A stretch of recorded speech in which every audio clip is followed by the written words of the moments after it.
New video.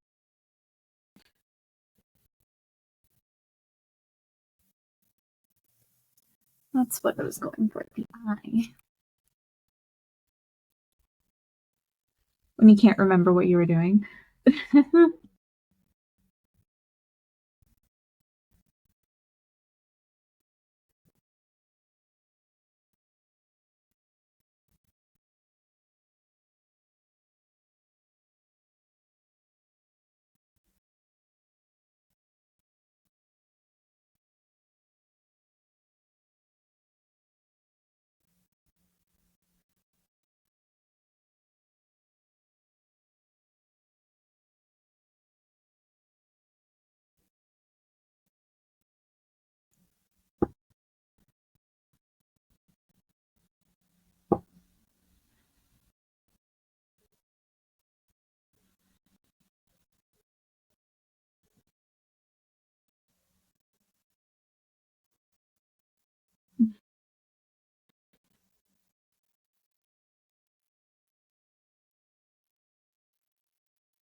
If I got a bunch of mini resin frogs and made earrings out of them for people, do you think that would be entertaining?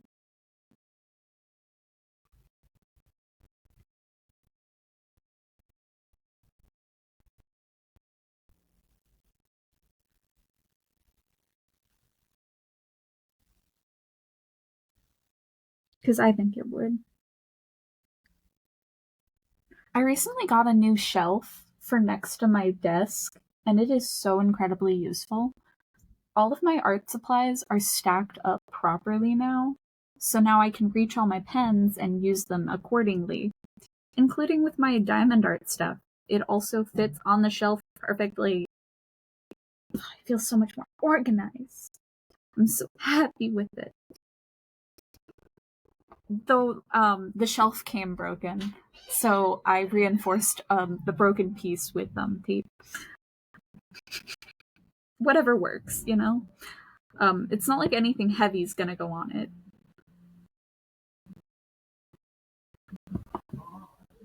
It broke at the bottom. Oh, shit.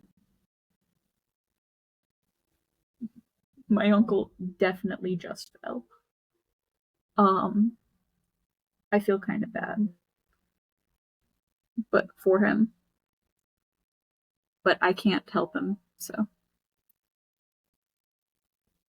And the reason I can't is because he doesn't want it. Not because I haven't tried before.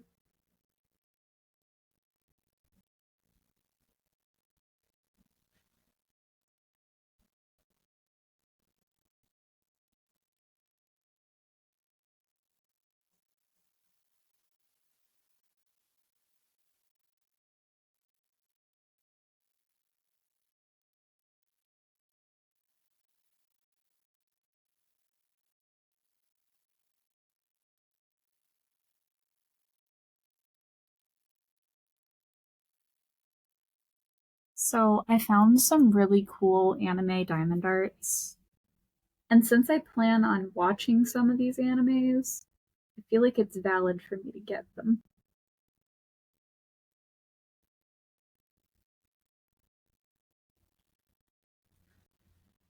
I will state that every time I finish a diamond art, anyone can just ask if they want to buy it, and then just we'll chat privately. Just see how I can send it to you and stuff.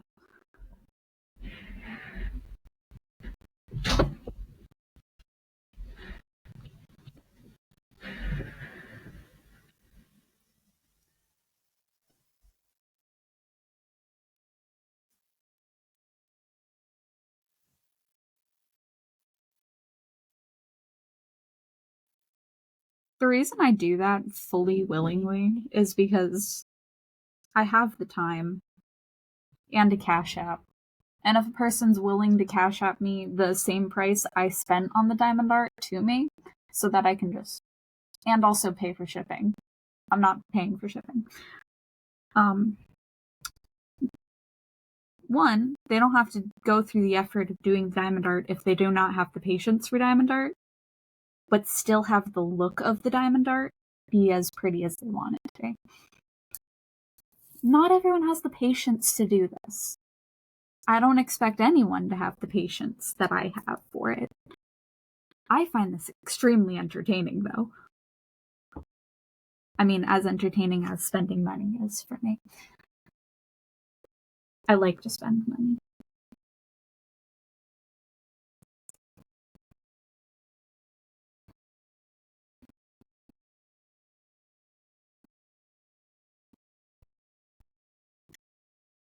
Which is probably a bigger issue I have, but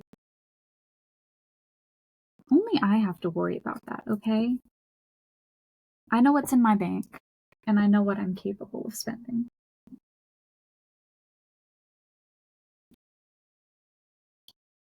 It's not like I'm spending money I don't have. I'm spending money I do have. Which is money I specifically saved up for.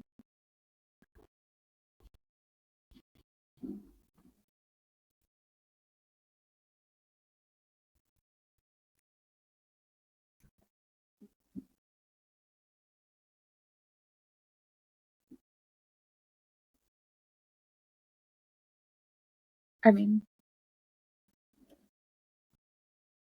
I knew I was wanting it.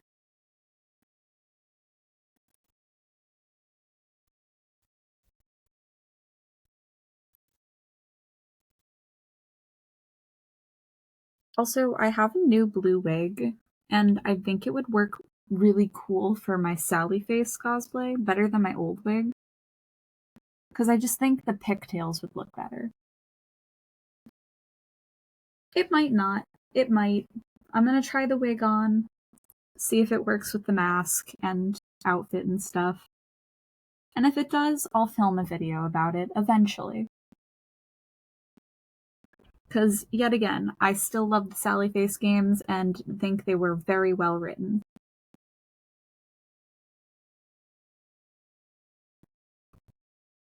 Someone can question me on that. I question myself sometimes. I also have a few shelves coming for my own personal organization vendettas. Because, yes, buying shelving and stacking it on top of other shelving really does help organize your life a little bit. I'm getting a new shelf specifically for my closet for clothing. Because if I can put all of my work clothes and everyday clothing on a shelf instead of in a drawer, one, I'll be able to see it visibly, and two, it will clear up space in my closet so that my costumes fit better, because I can't fold my costumes for them to stay unwrinkled. I don't want them to look wrinkly, I want them to look nice. And currently at the bottom of my closet, there's just a giant tote full of jewelry that I've made by myself. Slowly, I'm getting rid of some of it, because one of my friends really finds my jewelry really pretty and keeps buying it for me. And I appreciate her support so entirely. Though I will state, the next time she buys something from me, I have a few gifts for her. So, just so she knows, if she does watch this video, yes, I have gifts for you.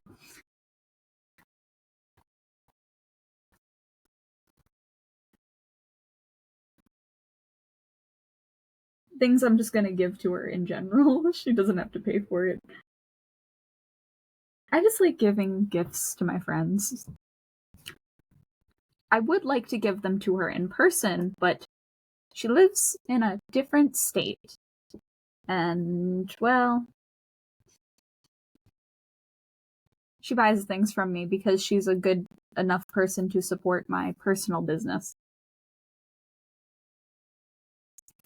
Like all of my other friends, they have jewelry that's pending that they want to buy, but they know they cannot afford yet. But they still would buy it if they had the money.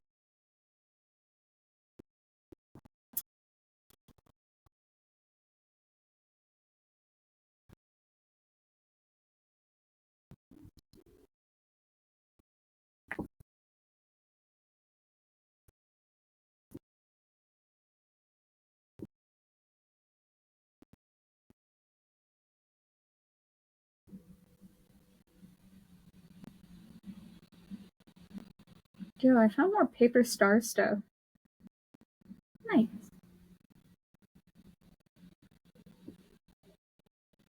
Don't mind me just casually scrolling online, which is why I'm doing diamond art a little bit slower.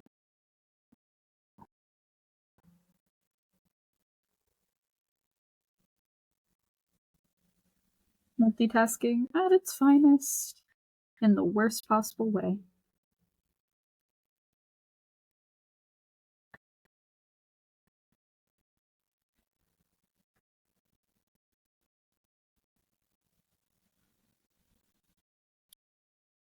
Oh my god, there's a whole section full of the populays.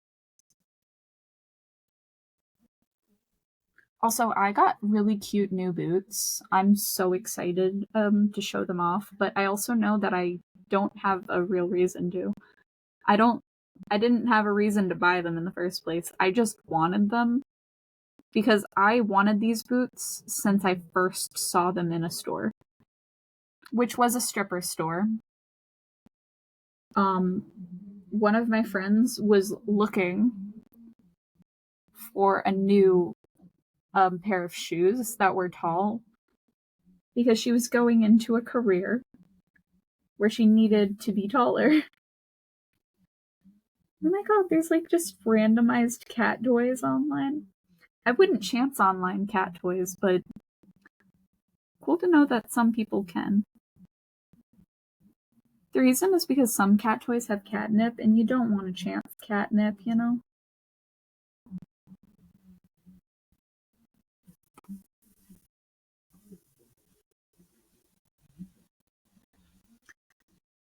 I kind of want to get those socks.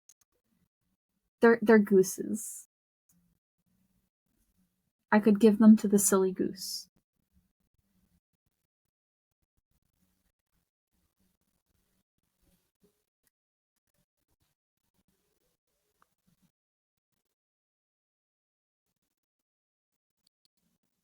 I will call out, though, to one of my moderators, if you do watch this video, you know who you are. You're the silly goose.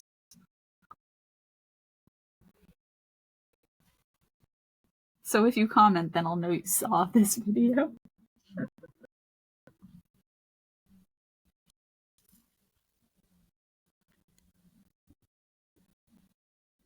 I did try to film this a bit in the morning, and then I was just like, no, I'm filming while angry. I shouldn't film while angry. So I deleted all of that content because most of it was just me being upset, and that's not good for anyone, not even for me, because it makes it look like I'm a really shitty person. When in reality, sometimes I just have off days or off moments. And let the intrusive thoughts flow. Well, that video was all intrusive thoughts and just really shitty feelings and vibes and trash talking. And I didn't like it, so I decided to delete it because why not? Why not get rid of the bad thoughts, you know? Nobody wants to think negatively about people they care about. And I'll state people you care about. Because, I mean, if you care about someone, you're not gonna purposely find reasons to hate them. If you care about someone, you look for reasons to not hate them.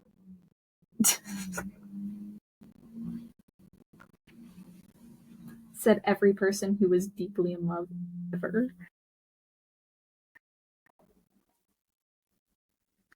I've known too many people who have been in abusive relationships. So when I compare people to like the worst possible section of things, it's for a reason. Something I want to talk about though is my father. My dad might do drugs now, like other than just smoking weed and cigarettes and drinking beer. My dad does more intense drugs, and he started that after I became 20 years old. When I talk about the fact that my dad does them, people assume he's always been doing them. That's not how addiction works. You start small, and then you work your way up to worse. Most of the time, that's how addictions start. And usually it's because one person came into your life that was a bad influence.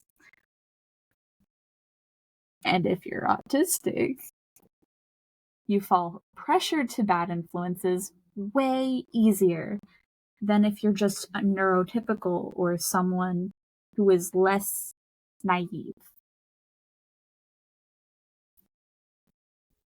Some people are naive, some people are not.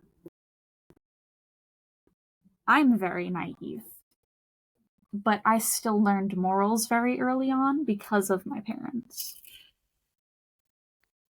If they did not teach me things, I would have not known about them.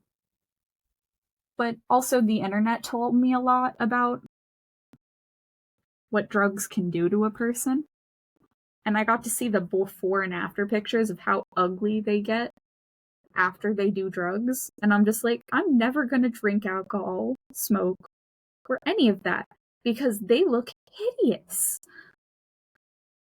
Every single person who's ever been on like certain drugs look hideous afterwards. Drug addiction is scary and ugly and disgusting. Which is why I feel so bad for anyone who falls victim to addiction. Even the family members that get affected by it. It's horrifying.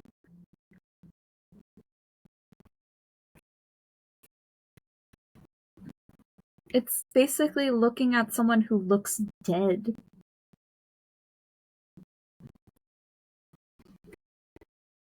They look lifeless and upset and miserable. And all their itching is for their next fix. Addiction is like one of the scariest mental illnesses that I've ever had to like watch and research about. And yes, it is a part of psychology. There is a whole section that you have to learn about, which is drug addictions. And it is horrifying. And that was one of the saddest sections I ever had to study out of all of them. I see myself as pretty headstrong and pretty mentally, like, all right. But that section really hurt to study about, like, emotionally on, like, every level. And it's not even because I dealt with anything directly, but because I've seen how people fall victim to their brain wanting something that they don't need. But they don't know that they don't need that until they visibly see that they need change or that they want something to change. And addiction is, like, really hard to fight, too. The amount of relapses people go through, it's a lot. And it's like a constant battle. Because your body almost never stops craving stuff. It will always crave something. And to know whether it's something safe or not is also scary. Sometimes people fall to addiction because of medicine that they were prescribed as. And it just persists. Their brain wants more and more and more.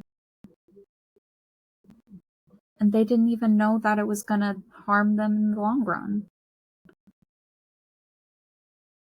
They were lost, scared, alone, disoriented, confused.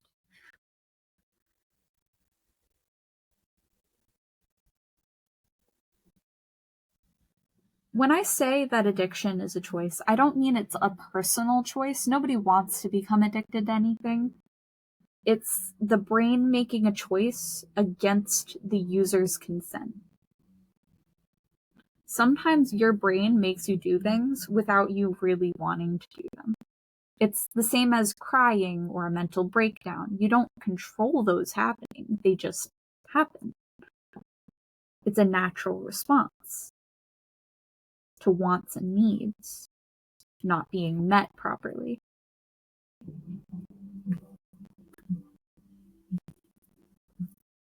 But to comprehend how far gone you are into an addiction is difficult to describe to anyone, especially if you've never been through one.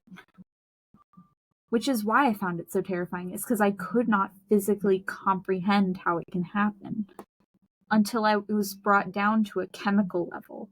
And even then, I'm just baffled by the fact that that can even happen. And it's scary, especially since most addiction and how easily affected you are by it is genetic.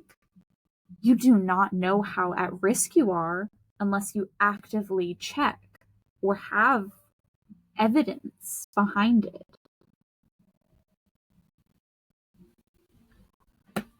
If one of your family members was a drug addict that you're related to very directly, there's a chance that you could also have the same genes that could make you as easily addicted as they are of things.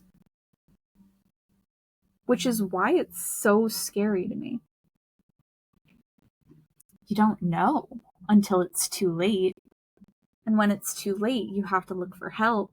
And even then, some people never can get out of it, which are the ones I feel the most bad for. Because that means they don't really have much of a support group, and or their support group wasn't around enough, and or couldn't be. Which is no one's fault. You can only do so much for a person.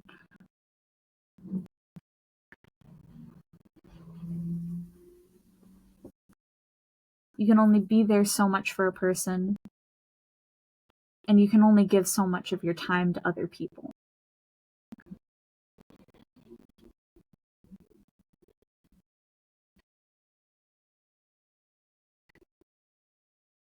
My dad was at work the whole time when I was a kid. He almost never was home because he was always working. He owned his own business. He still does. And that's how he can afford living in this day and age.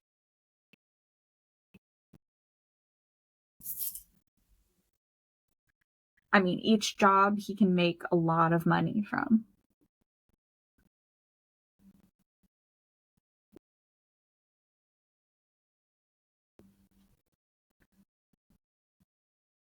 I mean, fixing restaurant equipment is a pretty well-paying job, especially if you own your own business.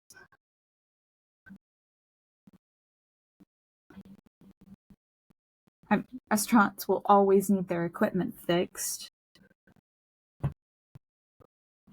and maintained, especially to pass inspections that happen every so often. And you're supposed to get regularly inspected, otherwise you can lose your licensing.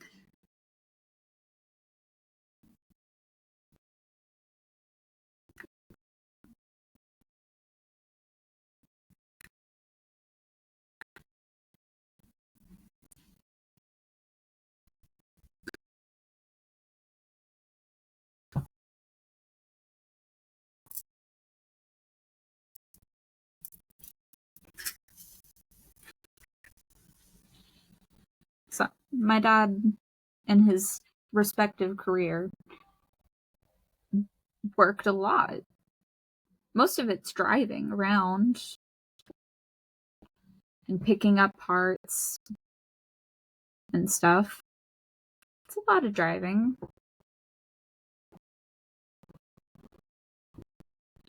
But my dad's also carries a lot of like the most common parts that are needed in machinery fixing just on him. So if a machine only needs basic parts, he'll fix it up real quick and get paid almost immediately most of the time. Sometimes he just gets handed a check in the mail or cash at a later date. He'll even do jobs for free food or alcohol if he really wants.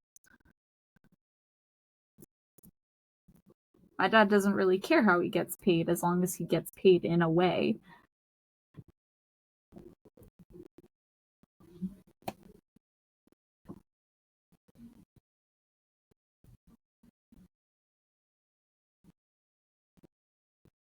And plus, it made it a lot more like well-rounded in the community. That's why my dad always gets deliveries at wherever he lives, is because of how close-knit our community is together. They know him and they'll deliver to him because they know, well, he's the repairman. Might as well, you know?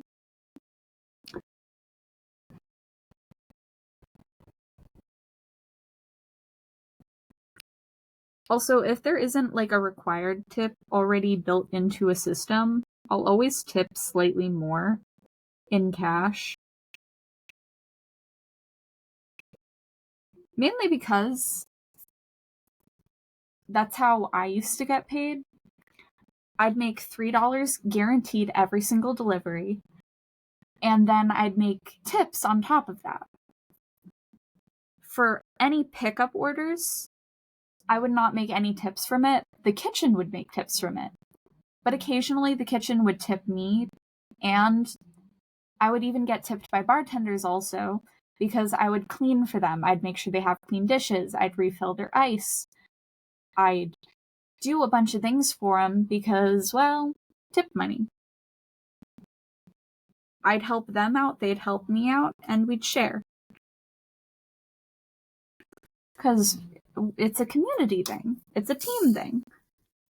You want to work well together? You want to ask more from a person? Do it. Because you can. I was just a delivery driver. That was what I was hired as. But I'd bar back. I'd move drinks around. I'd bring things to tables if they asked. Because I didn't mind. It gave me something to do while waiting for phone calls. And I'd answer the phone. The entire time. That was actually my first time having to deal with answering the phone. Because before then, I was horrified of phone calls. And the only way I can really answer the phone is with a script. I'm not gonna lie. I answer my phone with a script. I wish I was joking. This is a real thing that I do. I would change it, but I can't really change how I react to things.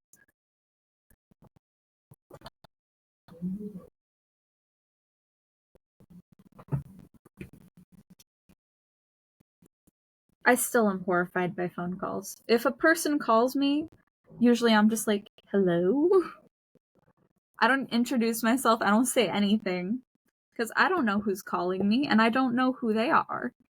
So I'm just gonna answer as generic as possible and see who it is first. Like, can I trust you?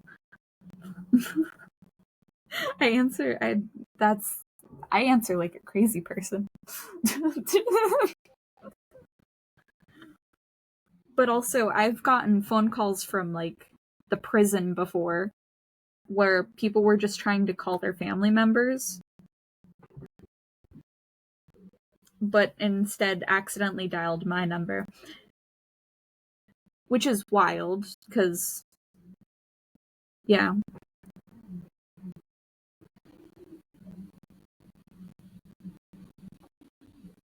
No, but one of my favorite things to do is because they can hear I'm a girl, and they clearly find it like, ooh, I want to talk to pretty girl.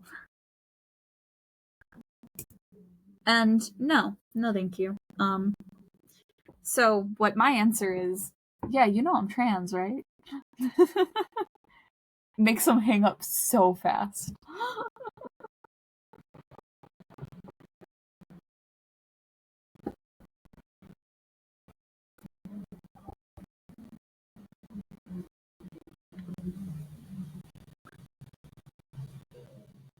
Because just saying you're like a lesbian or gay does not work.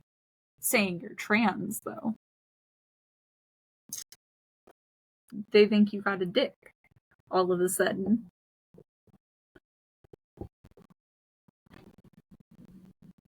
Or that you're like ugly. I don't know. I don't know what they're assuming.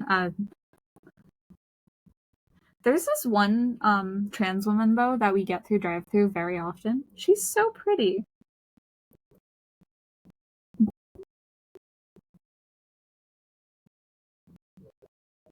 But I would have never guessed, based off of their voice, that it was that face that I was gonna see.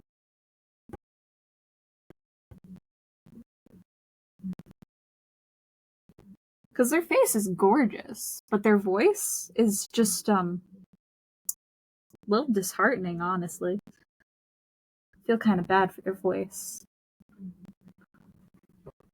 Because, like, it feels so strained and in pain. Got a nice face, though.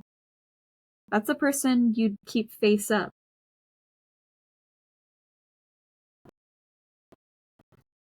Because there's this one woman in the apartment complex, and my friend was like, ooh, she got a nice body. And then she saw her face and was like, that's someone you keep face down. And I was like, that's wild. But I kind of agreed. I feel bad because it is definitely really mean and judgmental. And don't ever tell that to a person to their face because they deserve to have confidence and someone is bound to love them no matter what. Even if they're not your type, they're someone's type.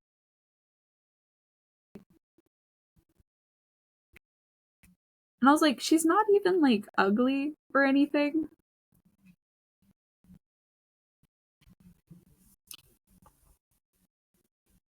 She just has like a really flat face. Not like Asian flat face, because their face is very pretty still, even when it's like flatter. Um, it looked like she got like her face broken in. Like it wasn't meant to be flat. It doesn't look like it was supposed to be like that type flat. Because some people they're born with a flat face, and those people look normal. But her face looks like she was in a car accident and that it got injured. And I'm like, ooh.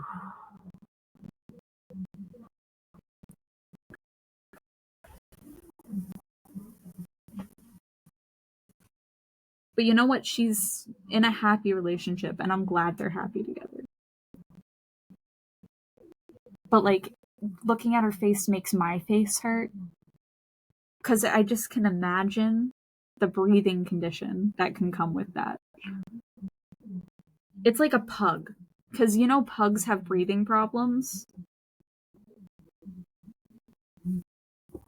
That's how it makes me feel. It makes me feel like there's bound to be pain or physical issues that come along with it. And I feel bad for them.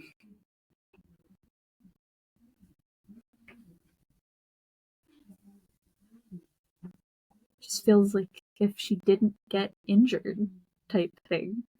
But I don't even know if it happened because of a car injury or if she was actually born like that. But it looks like it was done via injury.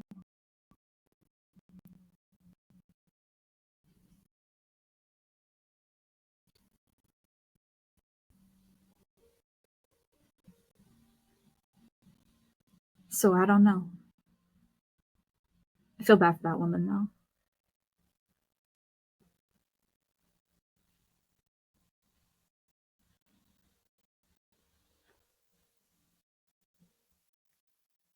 But yeah, her condition looks painful.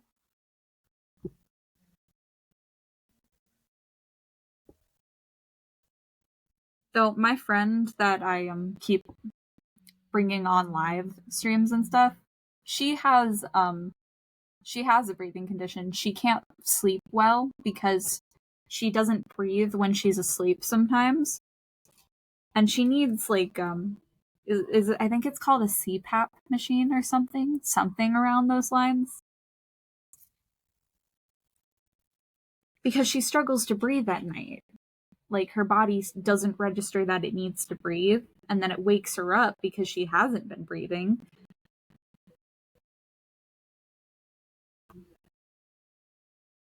And I'm like, no wonder you don't get sleep and look tired all the time.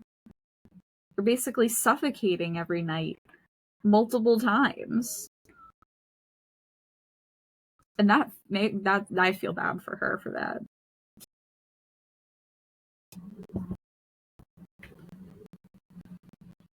Though I make a lot of sex jokes about her and her fiance. He should be her husband already. But I understand weddings are expensive, so I understand why they're not husband and wife yet, and why they've been fiance for so long. But I feel like they shouldn't be trying for a kid until after they're married.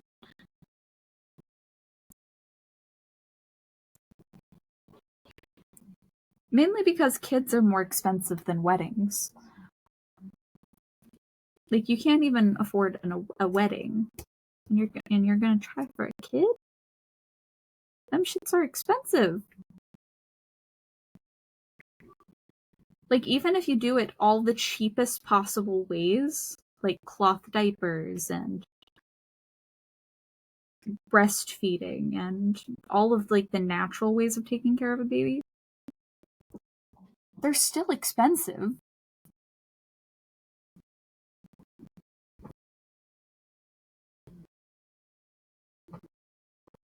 The amount of times you'll have to change their outfits because of blowouts, vomiting,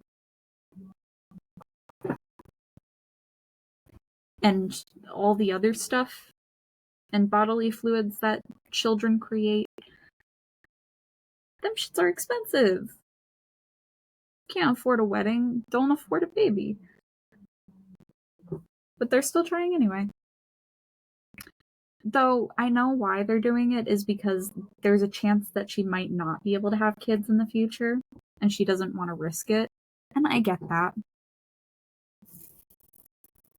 I mean, technically, he has a really good paying job, and they live in quite a cheap place.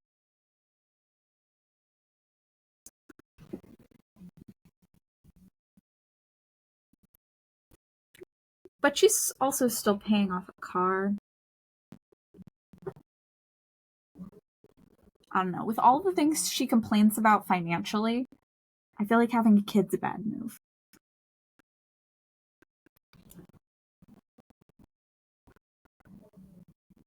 She'd be an amazing mother, but financially, no.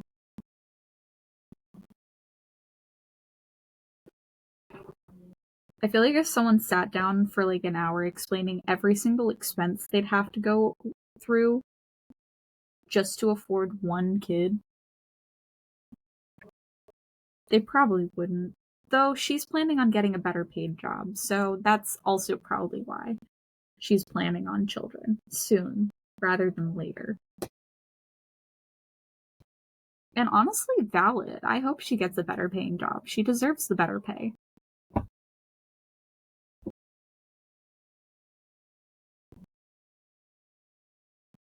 I mean, nobody deserves to get paid minimum wage. I mean, at one point, I made the exact same amount as her, and I'm not a manager. She is. Do you know how sad that is?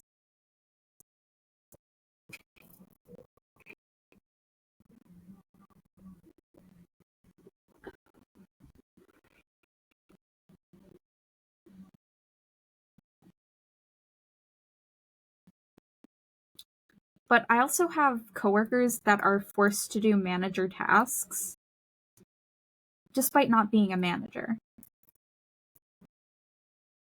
They're doing it because a manager asks them to, but they're not paid to do manager tasks like inventory, counts. It's not part of our job. It's part of the manager's job. But they're just going to do it anyway.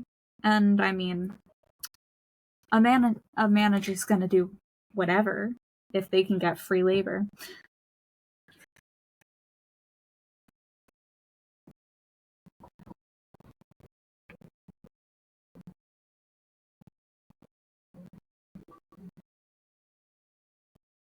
Which is why they don't ask for those things from me, because they know that I'll bring up what my specific job is. Because, one, I read everything I'm supposed to do and what I'm clarified as part of my specific job title. And I will read exactly what is under that list of requirements. Like the cleaning and the food making, packing, stuff like that. That's under my requirements. Dealing with customers yelling at me, not part of my job. That I immediately walk away, and it's a manager's problem, not mine. I know what I am supposed to do, and I know what's under my job list of requirements to do. And I won't do something I'm not paid to do. Pay me more and maybe I'll do it. And I bet I'll do it better than the other person who you don't pay to do it. But I also do not want to be a manager, because fuck that shit. I straight up said multiple times, I'm not really gonna be a manager. I don't want to be. Because, one, not paid enough.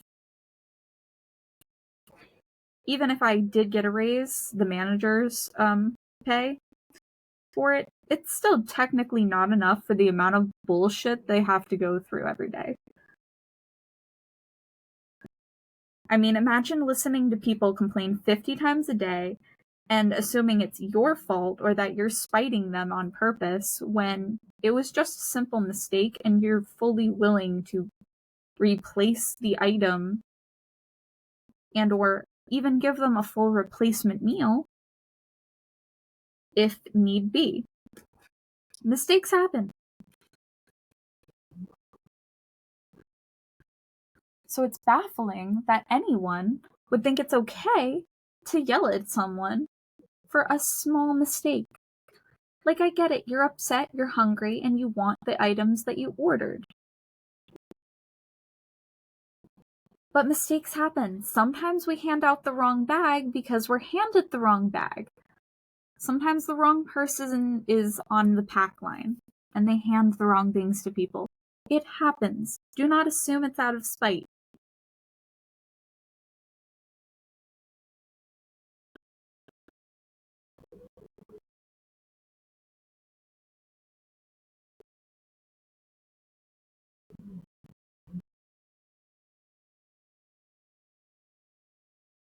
Like, a woman today, she ordered a 3-piece tender meal. One of my coworkers handed me the completely wrong meal. And then she was like, I didn't order coleslaw, mashed potatoes, I ordered coleslaw. And I was like, okay, don't know why that happened. I'll get you coleslaw. And she was like, this whole order is wrong. I was like, he handed me the front counter order instead of handing it to the counter. Bro, can't read.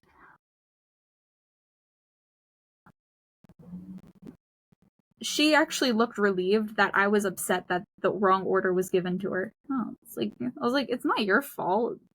You're just here. I shouldn't have been handed the wrong order.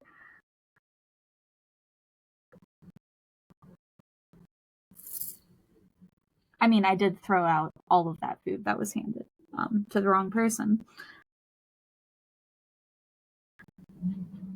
Because one, once an item gets touched, we're not allowed to accept it back unless we're throwing it out immediately. And even then, we're technically not supposed to carry anything back through the drive-thru window unless it is cash. Nothing is meant to be returned through the window. And it's a COVID rule because of infectious disease and plague. So that's why that became a thing.